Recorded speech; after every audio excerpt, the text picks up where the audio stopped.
Hi, welcome back to my top 30 games of all time. I'm Steve Raine. I'm Jonathan Hicks. And I'm Mark Windle. And in the previous video, you saw my 30 through 21. Obviously the games are now better games. They are in my top 20 games. There might still be games with a little theme, Euro games, party games and so on. We're going to walk our way through to number 11 in this video with Mark and Jonathan making some comments along the way. Number 20. So my number 20 is a social deduction game. I have quite a few of these on the list. It's a genre that's ever growing in my collection. I seem to like a lot of the new ones out. And it is a new one this year. It's based on a game called Insider, and that is werewords. Werewords, it's a bit effectively like 20 questions, but you've got some people trying to stop you getting it.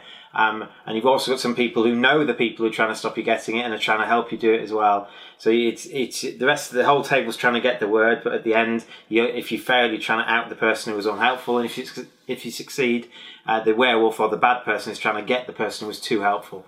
So there's things to think about as well as just trying to narrow it down to 20 questions. I think this might be my favourite of the entire genre, actually. It is really, really good.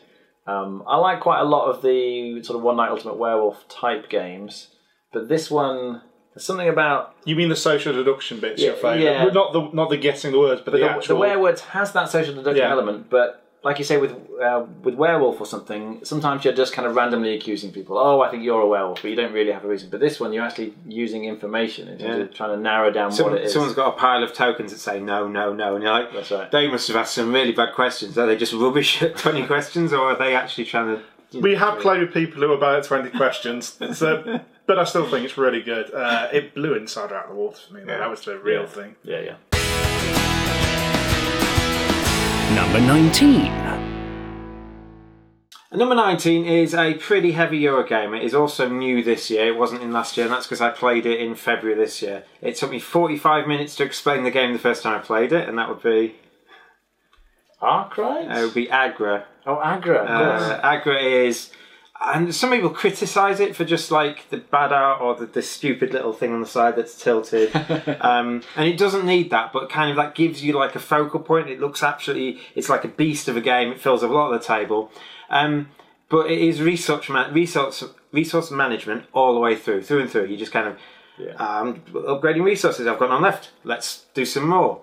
I think the only reason it's not any higher is because we've played it and some people take an age on their turn thinking, I need to do a really good turn. I need to, oh no, I can't do that, I can't do it. I'll just get some wood. And it feels so deflating when everyone else is doing these like really nice little turns, comboing off, kind of fulfilling 2 orders in one go or something, and you just sit there going, I'll get forward. It's very AP prone, I think. It's just, there are so many options. You're right, you do see people sitting there going, oh, and then they kind of want to take back the turn slightly, don't they? Oh, hang on, maybe I should do this slightly differently. It's like, get on with it. If you play quickly, you'll do badly at it. Yes, you have to think. It's not like, I think it forces you to kind of overanalyze things. But if it wasn't for that, if games of that went quicker, because in theory you don't actually have too many turns in the game to last the 3 hours it takes to play. I really like this one. In terms of Euros that have come out in the past year or so, this is easily, it would be my top 10 Euros of the past year. It's a fantastic game, I think. Yeah, I've only played it once. I would still say it's in the top 10 Euros I played this year, but I think it's more towards the bottom for me. The bit I didn't like was, I think it's what's going to happen with the nature of it, is there's the 3 tracks on the board that you go up, and this happened to me. I think what's always going to happen by the nature of it is that 2 people will end up combating on 1 track, and I don't believe either of those players can win. Yeah. Okay. The game I lost yesterday, actually, someone battled me for a track that they didn't even score many points on, but they beat me at the end, so I only got 1 point per thing, and I had most of the things on there. Yeah. But he was stubbornly just trying to stay ahead of me, hoping to get a bit more stuff. It feels a bit arbitrary, doesn't it? If the other people are then left alone, I believe one of those. I might be wrong. I've not played enough. No, I feel that'll be the case. I agree with you there. Maybe it's better as a 3-player game. Possibly, yeah. But then it's a bit weird because then essentially you go that track, I'll go this track. Competition. And I have played this 3-player, and that did happen. But that didn't spoil my enjoyment of it at all, because you're just each doing your own track, thing. yeah. That's fine. But at 4, you kind of... Maybe it's 2 that are quite good, because then you're fighting over 1 track, and that becomes the game. Yeah. I don't know. Two's a bit harder because you don't get your guys bumped off as quick. Yeah, that's true. Yeah. That's a really nice mechanic, Yeah. actually. You want people to bump you off so that you can use them again. Yeah, you don't. You sometimes don't want to be bumped off so you can meditate, but sometimes you do want to be bumped off so that you can reuse the space you want to use again. Yeah. It's just got so many nice features. I think it's really good. Number 18. So my number 18 is a social deduction game. I think it's probably the best of its small subset type, and that is Secret Hitler. I'm comparing this to Resistance and Avalon, games where effectively you're getting like a subset of the group to go onto missions to succeed it. I'm thinking maybe Dark Moon as well, potentially, Battlestar Galactica. And I think it does it the best. And the reason I think it does it the best is that you can send two good people to send a policy, and they can come back with a fascist policy, both being completely truthful, not doing anything wrong, not misplaying, but they come back with a fascist policy. And that causes you to distrust... It causes you to distrust honest people for no reason other than just random luck. And I quite like that part of it. You're not just kind of having two sides just yelling at each other saying you're the bad guy, no, you're the bad guy, which is a criticism of sometimes you've had before. Yeah. It's not that particular kind of social deduction. I'm not that keen on the sort of sub-team as you sort of talk about and you're trying to out them. I think it's fine. I'm quite happy to play them. I think Secret Hitler is the best of that type, as you say. The theme is the only issue. Some people find it quite objectionable, and I totally see why. Yeah. But I can kind of see why, but it doesn't bother me. The only time Hitler's actually relevant is if he becomes Chancellor. Yeah. I mean, you can just ignore it after that. You can just say it's fascists versus liberals. Yeah. Yeah, I can say offend. It doesn't offend me. I suppose I'm just one of his characters. I'd agree. Of ones I've played enough, I'd say Secret Hitler is the best of that sort of type. I still need to play more of Hell Hydra. That's the yes, because it's reviewed really well, and we've only played once. The game, but I think that was the issue with that specific game. I think that might take over just because it's so close to BSG, which leans more on my side of things. Yeah. But as it stands, I agree. Secret Hitler is the one I'd pick. Number 17. So my number 17 will probably shock these two guys because it's my highest placed worker placement game on the list. And it's a game that ranked much, much higher last year. And the reason it's dropped so much is that I haven't played it and I haven't even asked to play it since. And that's Russian Railroad. Yeah, I was going to say Russian Railroads. Last year it was like, I think it was my number third game of all time, I think, or second game of all time, I think. And since last year I haven't wanted to play it. Now it's still a great game. But I think there's just not enough variability in the starting strategies. There are some clear dominant things you can do, and if no one fights you for them, you do well. Even with the expansion? So the expansion I don't like, and you know why, because it makes it less tight. It gives it too much choice, you see, and so people want to play with the expansion. I'm like, well, I'd rather just play the base game. And even the base game, I think, because I played it a lot online, which might have kind of downsides. You've played it online. I play online quite a bit, and there are specific, like get the 9 train. You can see that guy's doing that strategy, that guy's doing that strategy. So I'll try and do this one, and I hope I'll come out the best.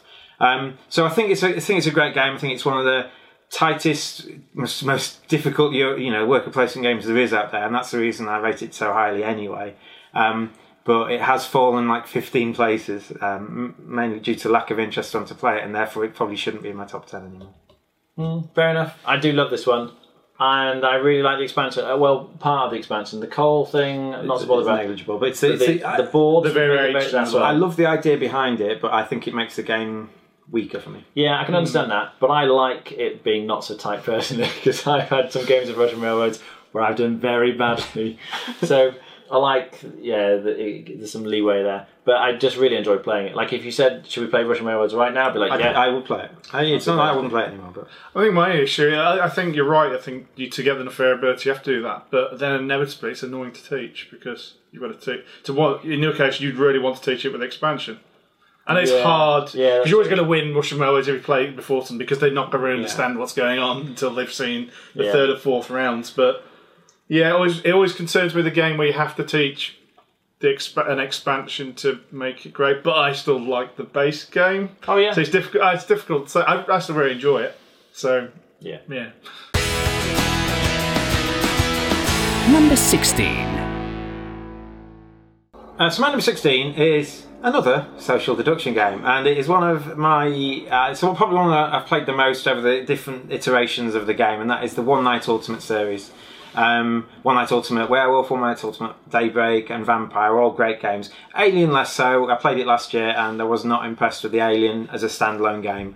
I haven't tried to combine it with others yet, but the Alien is a bit weaker there. It seems a bit too easy for people who played all the other games before to kind of out the aliens effectively. I am waiting for the two new ones, the one week Ultimate Werewolf and the One Night Ultimate Superheroes. Obviously, they'll kind of go in the same bundle.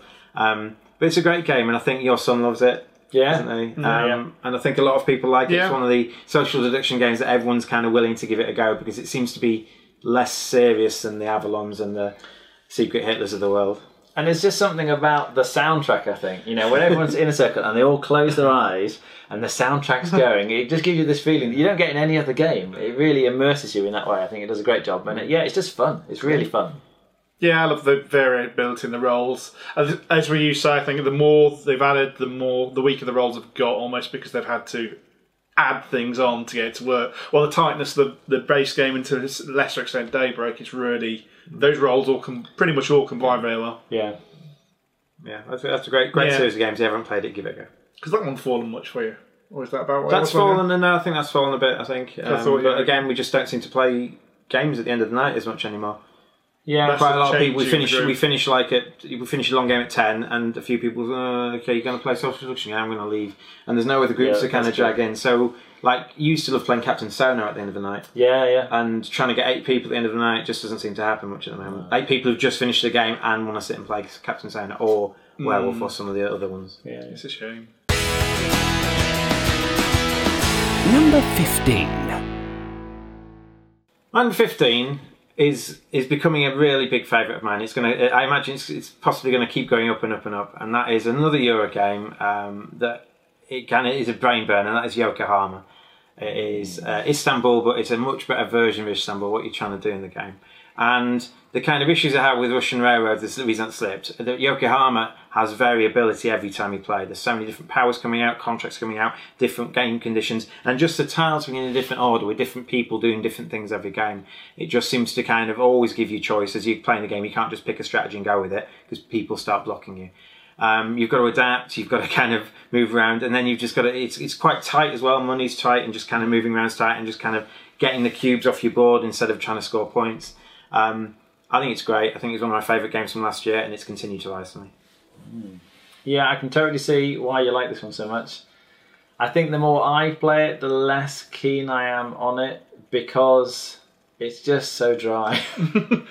You know, It's so good. We were talking about earlier, weren't we? Do you prefer mechanics or theme? Like, which is more important to you? And I think we all agree the mechanics are critical. That you have to have good mechanics. But for me, if there's no theme really there on top, it's not going to hold me much. And this is just one of those games.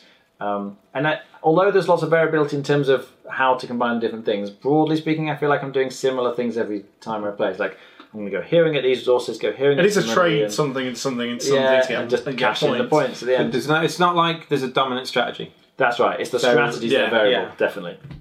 Yeah, I think I enjoy it. I think when I recently video, it was my favourite game that I'm rubbish at. I think that's the thing, and that still keeps. It was you who introduced me to it. Yeah, I think I remember you saying when you did this video last, it was towards the top of your list. I think you said you're not sure which way it's going to go, whether you would keep playing it because there'd be enough variability to keep it going or not. And a year on, you're proving that there's enough variability. It's on my 10 by 10. I think I've done it 6 times this year. So. Gotta get 4 more in. Yeah, well, I'm not going to finish. I'm not going to finish it, but I'm doing quite well. Yeah, it's a really good game. Yeah. Number 14. So my number 14 is a game that I know you two guys really love, and I love it too, and that is the Unlock series. Now, last year I categorised Unlock and Exit together, and I believe now they've split. I believe that, I'm going to spoil things slightly because you'll probably work this out, but Exit has not been mentioned yet, and I think Exit is a better set of games.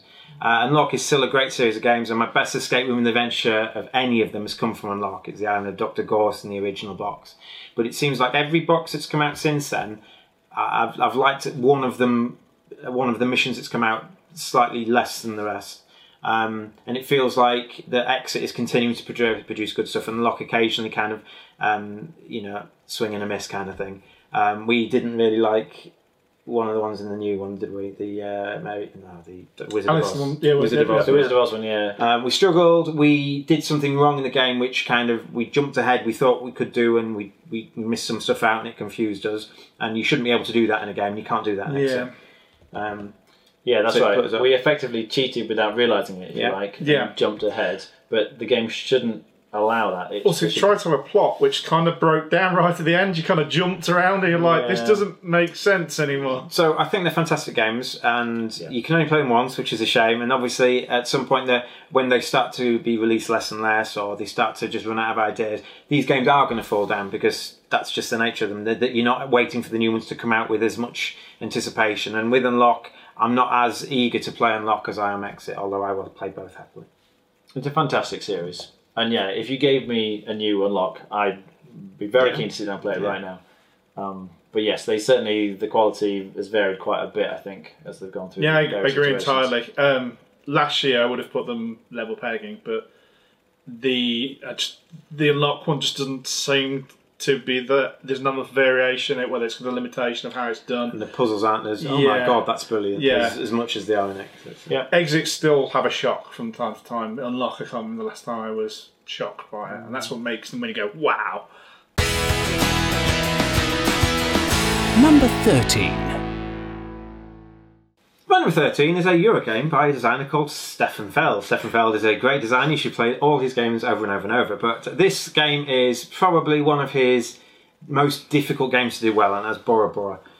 It's a dice placement game, and I really like my dice placement games, and Bora Bora is the one that Stefan Feld does that makes it the most difficult. I think it's the most difficult one to teach, and I think it's one of the most difficult to do well. And I really like games with not many choices, but they're really important. You don't get many actions over the course of the game. You get 18 actions over the course of the game, and you've got to complete 9 tasks and build all your buildings and build all your people and do all this stuff. So Stefan Feld's great at doing all the extra actions, and Bora Bora epitomises this better than nearly any other game he does, and that's why I rate it so highly.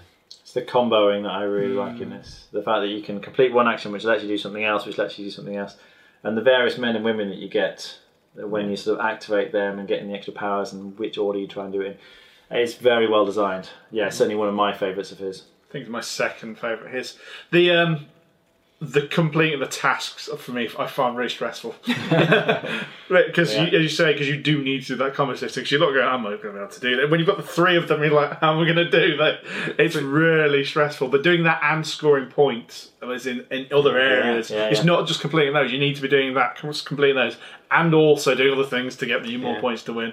That's really hard. That same tasks kind of it diverges all of your strategies at the start. You can't kind of try and do one thing over and over and over, because then you'll fail the tasks. Failing tasks lose you points then and there, and it will lose you points at the end of the game as well. I don't think you can win if you ignore the tasks. No. You really need to do them. Yeah. But if you just do the tasks, you won't win. Yeah. That's what's really nice about it. Number 12. Number 12 is a Eurogame that involves dice placement, and that is probably one of the ones, the Eurogames with some of the most theme I've got, and that is the Voyages of Marco Polo. It definitely, you're nodding here, because it has theme, and basically you're trying to trade from Italy to Beijing, and you're going different trade routes, and you're using camels as resources and trading goods to fit various spots. But at heart, it's effectively like Ticket to Ride, the Eurogame. You're trying to complete 2 journeys, you're trying to place dice, and you're rolling dice, and you think, I haven't got enough dice here, and I've got to use camels to mitigate things. But the bit that makes this for me, and I believe Mark, is the player powers. There are some stupidly bonkers player powers in this game. If you haven't seen our videos of it so far, go and check it out. But basically, there's one guy who doesn't need to roll his dice, he can just pick what they are at any point. And you clearly think, oh my god, that's broken. But he's not the most broken character in the game. All the others do equally broken things. And the key to it is, as you're playing the game, you're thinking, oh my god, everyone else's power is broken. Yeah, and you think your own isn't, but everyone else is looking at yours thinking, oh god, I wish I could do what he can do.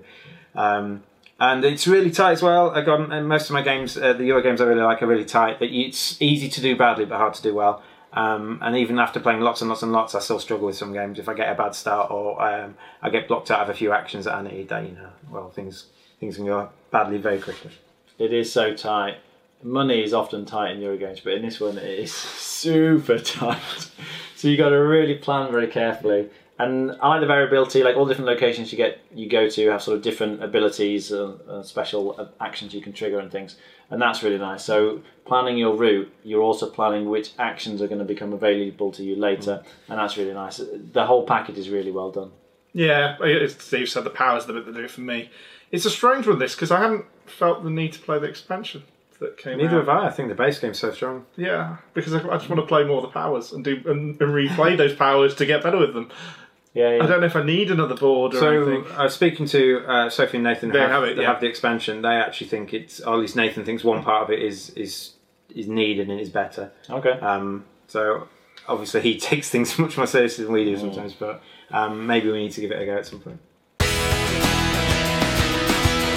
Number 11. And my last game in this video, my number 11, before we get to my top 10, is a cooperative game where you can't see your own cards, and that is Hanafi. It slipped a bit, I think, since last year, but it's still a great game. Jonathan and I, it's on our 10 by 10. We've both played it at least 10 times this year.